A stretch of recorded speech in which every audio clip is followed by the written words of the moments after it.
Hello and good morning and welcome to the English box. The topic for today is conditionals. So what is a conditional and how do we form a conditional sentence? A conditional consists of a condition and a result.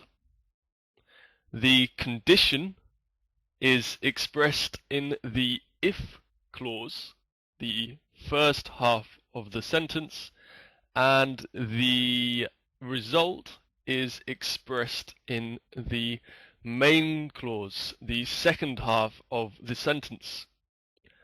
On the whiteboard in front of you, you can see an example of a first conditional, an example of a second conditional, and an example of a third conditional.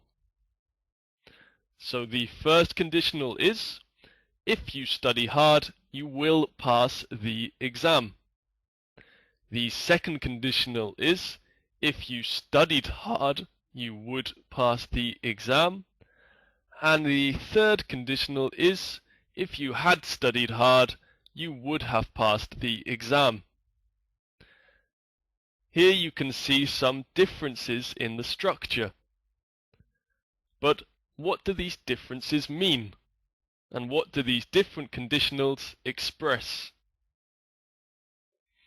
If we move on to the next slide, we can see the first conditional sentence again with an explanation of the structure of the sentence. So the first conditional is used to express the probable or likely result of a future action.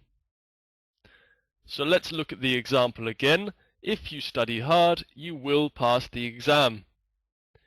This means that if you work, if you look in your books and you study and learn every night in the week before the exam, then you will pass the exam. It's a probable occurrence. You're an intelligent person, you've always done well in exams, and as long as you study, you will pass. You are going to pass the exam. So you have the if clause, if you study hard. This is if plus the subject, you, plus the verb, study, plus any other complement. And then this is followed by the main clause, which begins with the subject you, and then we have will or going to, and then the infinitive. So you'll see the if clause is in present simple and the main clause in future simple. The next slide shows us the second conditional. The second conditional is used to express the probable result of our hypothetical or impossible, perhaps, occurrence or action. To explain this further, we have the sentence, the second example sentence, if you studied hard, you would pass the exam. So perhaps you're a little bit lazy, you don't do very much work, school isn't very important for you, and so you don't study very much. But you're quite intelligent. If you did study, if you studied, you would pass the exam. But this isn't a real situation. The real situation is expressed with the first conditional.